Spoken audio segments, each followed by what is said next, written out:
It's never going to make sense. It's never going to be obvious. You're never going to walk out your door and see the obvious way that you want to go. And if you do, it's a trap. If you do go down the path that's already laid for you, it's going to take you to all the destinations that are already known.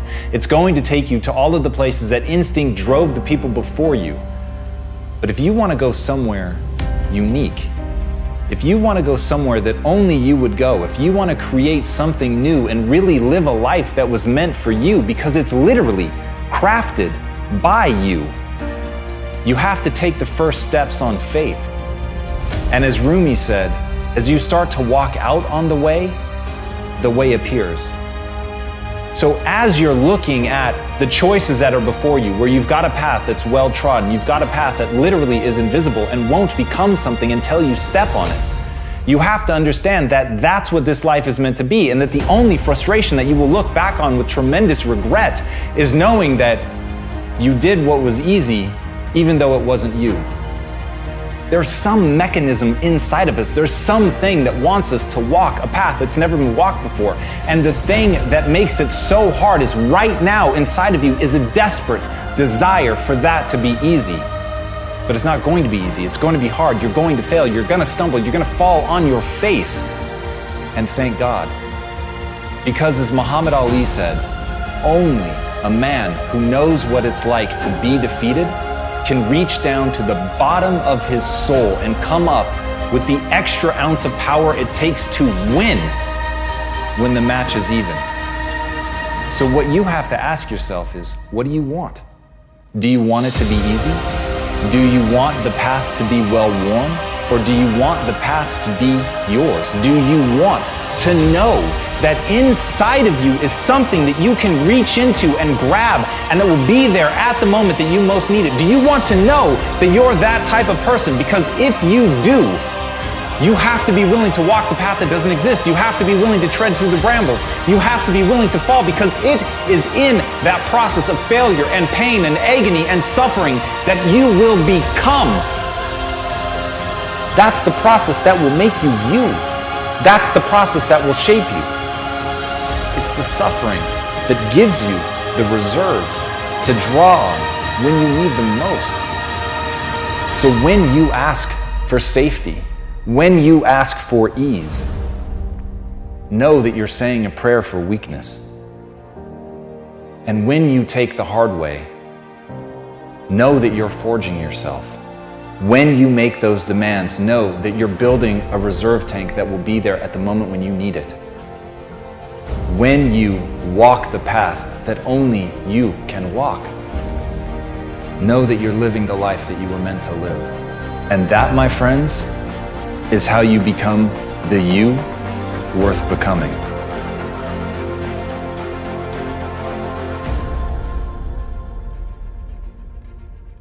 Let me just say this very clear so everybody gets it through their fucking dome. This is the greatest year to ever be alive in the history of mankind. If anybody has ever achieved something with 2 alcoholic parents, that's the blueprint that you can follow versus looking the other way. Life is binary. It's either offense or defense. You are either sitting in your seat right now on the offense or you're not. There is no half pregnant. There's no in between. You're either this or that. Do I believe that there is suppression around? Of course. But at a macro data, health, life expectancy, how much hate and negativity actually is in the complete world versus this is the best. We have it the best. And all I see is people sitting around and dwelling around dumb shit around what they don't have instead of focusing on what they do have. My friends, the internet is a miracle. Because where do you think the world's going? I love when, I have 2 young kids now, and I love all these parents like, Gary, you're into this social media stuff. Like, this is terrible, right? I'm like, no, Dick, this is the best. Because I'm like, they're like, but I'm gonna tell my kid to spend less time on technology. I'm like, why? What world do you think your kids are gonna be living in 20 years? 3 keys to a breakthrough. Think of the area you want to have a breakthrough in right now. Your body, your money, your relationships, your career, your business, your joy, your happiness, and let's look at what your choices are. First element, there are 3 S's for a breakthrough. first element most people are looking for is they're looking for the right strategy. But more often you're missing the number 2 thing you need, and that is the right story. Because the story you have about your life, about your business, about the area of your life that's not where you want, the area you're breaking through, your story is what's making you be stuck. What's a story? It's a belief that you tell yourself over and over again, like, I don't know what the salt is, I don't know what the salt is. You tell the story so often you believe it. In fact, write this down. The only thing keeping you from getting what you want, the only thing keeping you from getting what you want is the story you keep telling yourself about why you don't have it. The only thing keeping you from getting what you really want is the story you keep telling yourself about why you don't have it yet. Here's what I say. Divorce your story and marry the truth.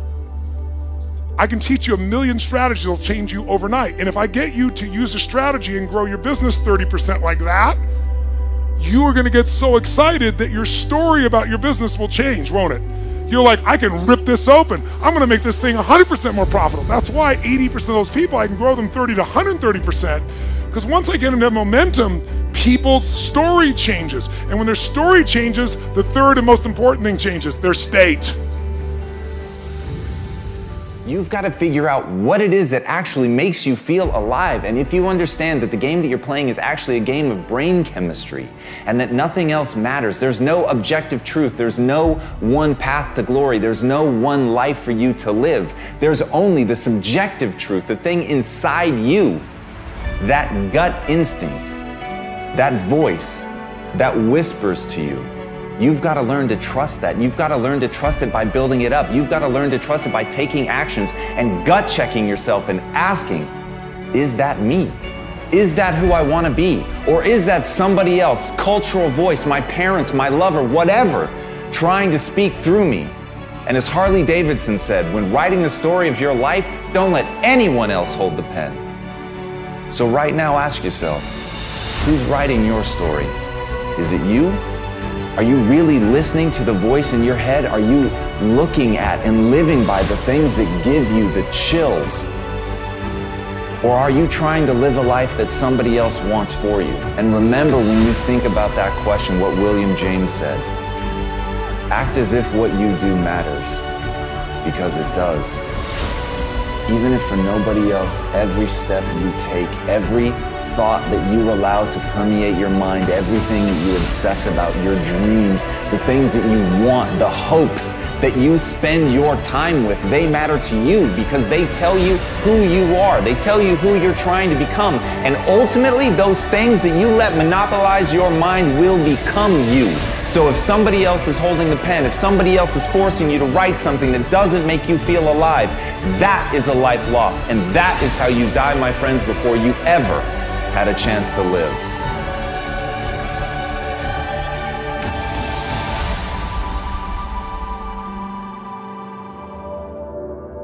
I want to ask y'all a question, and I need some answers. Most of us, most of you that's looking at this video don't even know it. You're not even conscious of it, but you're living your life. Every single day you are living your life as a reaction, a living, breathing, walking, moving reaction to other people's actions. Some of y'all are moving and operating within your ex and the insecurities that he put on you. Some of y'all are still doing things within the rules and the laws and the boundaries of somebody else's actions.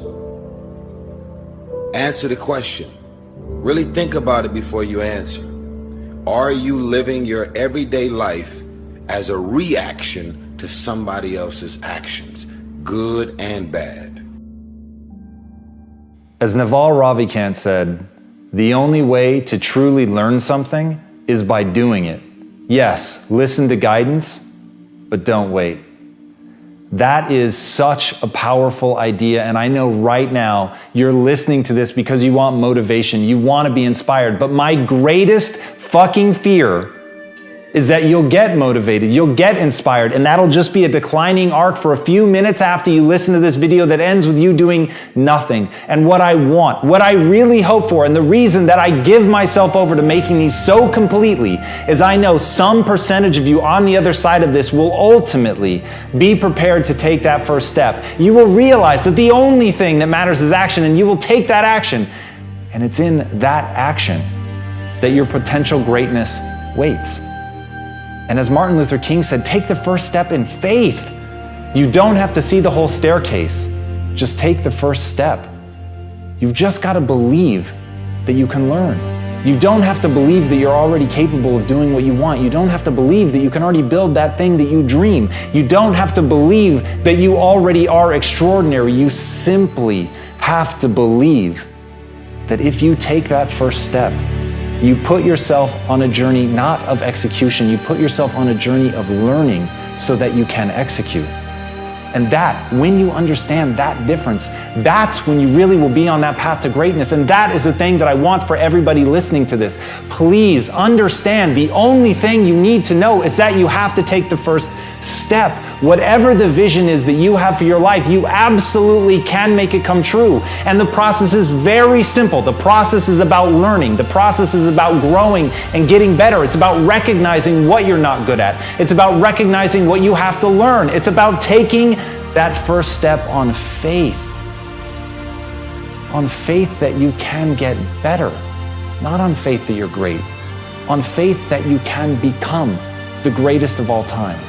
And once you have that faith, once you know that simply being a human being puts you in this rare category of creature that can get better through pressure, through pain, through difficulty, through failure, those are the things that are going to be the building blocks of your success. But in order to begin on that road, in order to have your first glorious failure, you must first take that first step. So please, don't waste your time being motivated or inspired. Spend every second of your time moving forward. That's how you're going to get where you want to go.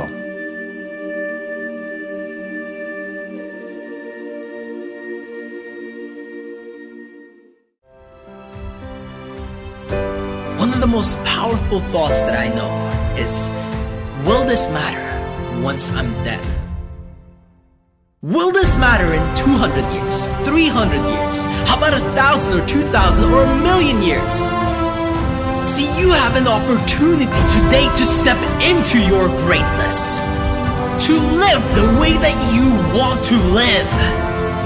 But we would rather project bullshit worries and concerns into our next day, ruining our potential, ruining our opportunity to make a difference. Quit bringing depression into your own life. What is your vision?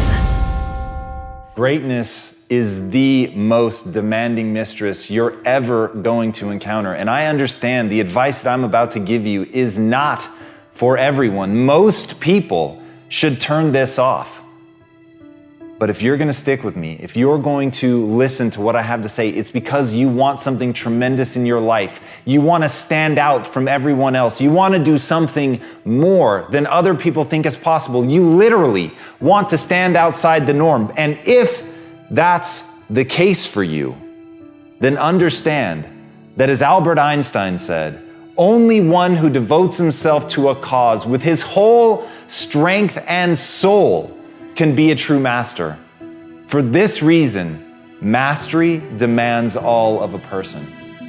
If you want to get great, if you really want to make a skill set your own, if you want to be able to do something, and at the end of the day, if you want to transform the world, if you want to make grand changes, if you want to do all of that shit, all the empty words that people spout all the time, let me tell you, the only thing that's going to separate you from all the other blowhards who are just talking words and will never do anything is to give yourself over completely, to let that obsession, let that thing that you love completely consume you. And in that, your only chance to really become great lies. As Franz Kafka said, don't bend, don't water down, don't try to make it logical. Rather, follow your most intense obsessions mercilessly. Can you do that?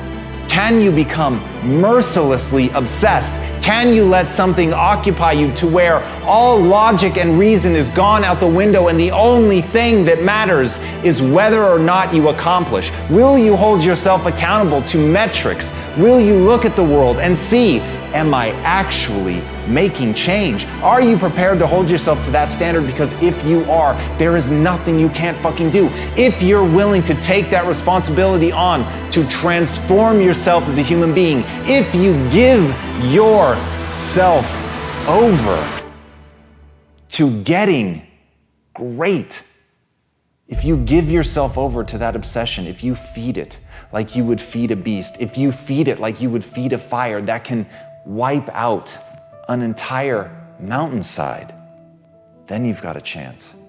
But it's got to burn within you like that. You've got to feed it like that. You've got to feed it skills. You've got to get better every day. You've got to constantly wake up and understand exactly what it is that you're building towards that, and build towards it with a relentlessness that other people think is mania, that other people can see only madness in what you do.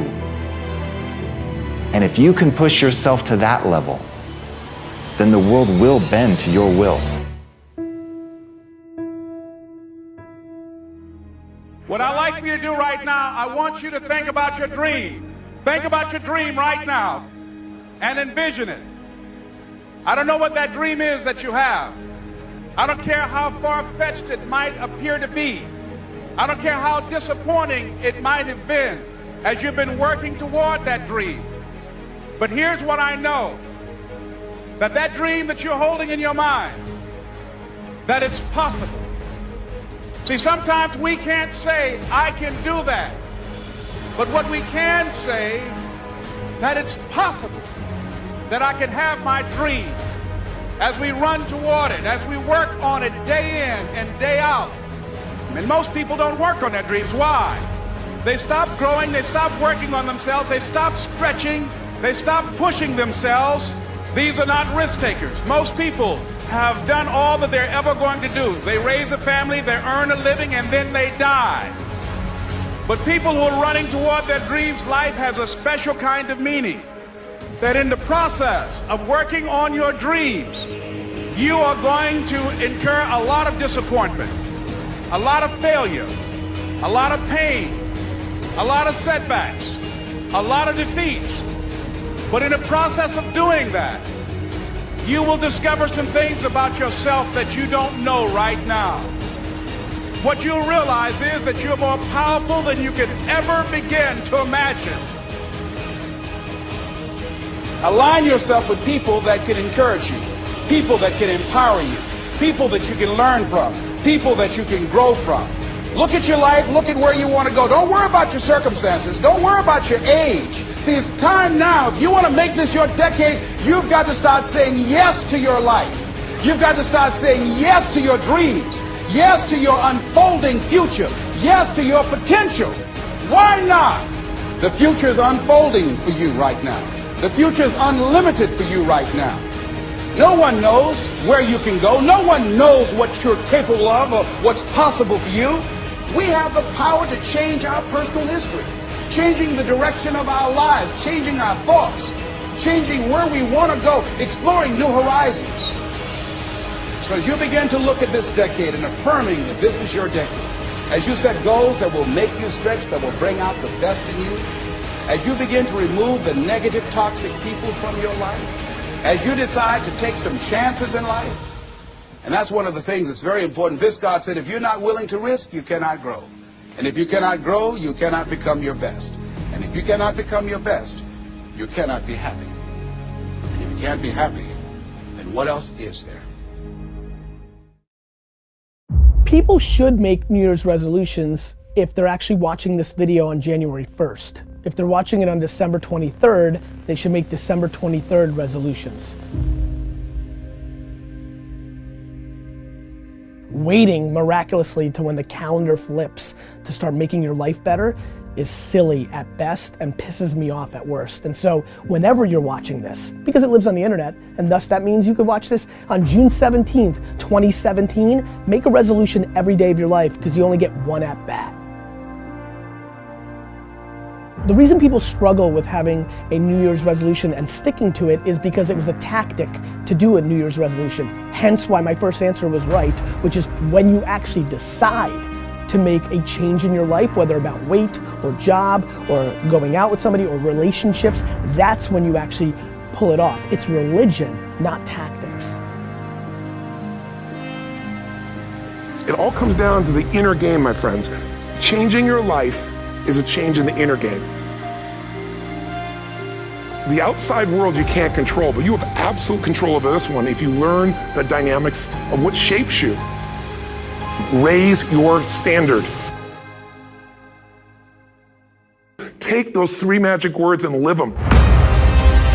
Okay, I'm gonna go make this happen. I'm gonna go make this much money. I'm gonna transform my kids. I'm gonna create the ultimate relationship of my life. I'm gonna transform my body. And then you don't have strong enough reasons and you don't use it. You don't follow through. It's because you didn't back up your standards with what makes those standards real, and that's rituals.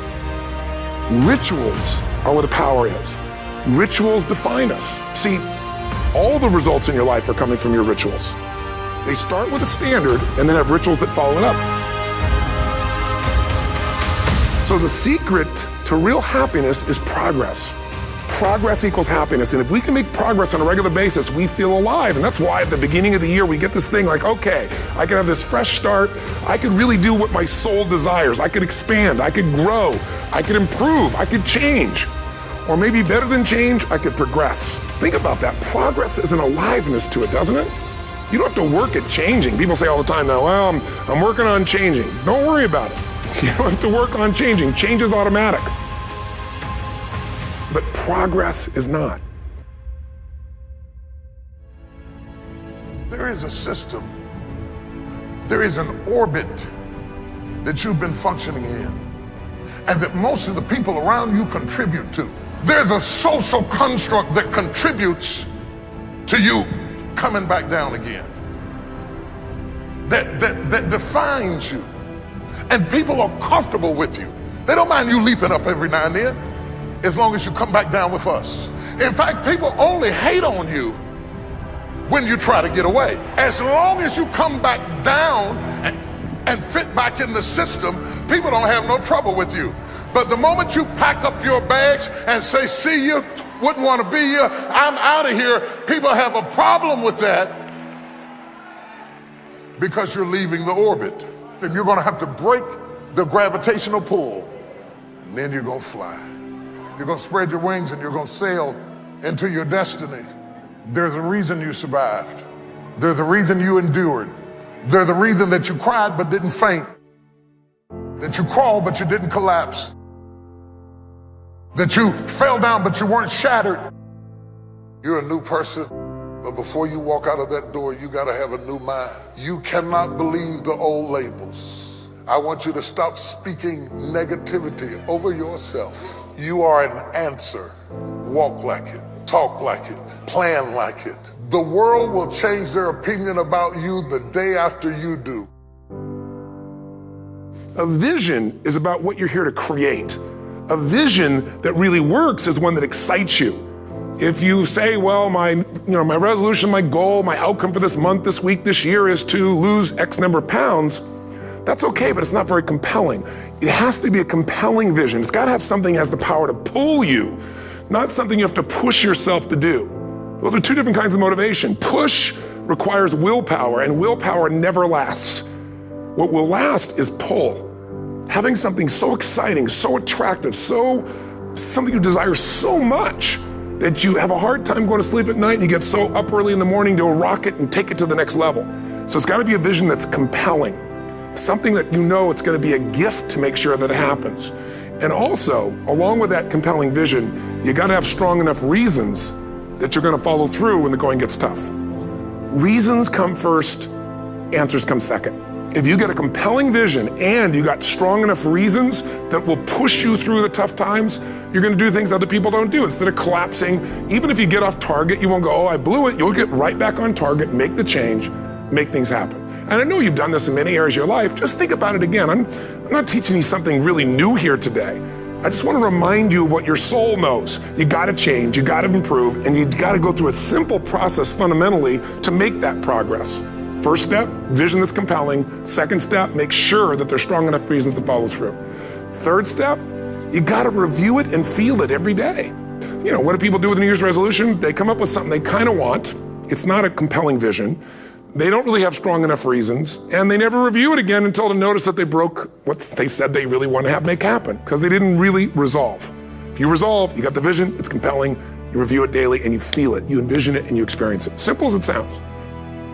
Why is it at the beginning of a year we have this tradition, but it goes beyond tradition. It's something inside of us that makes us want to make things better.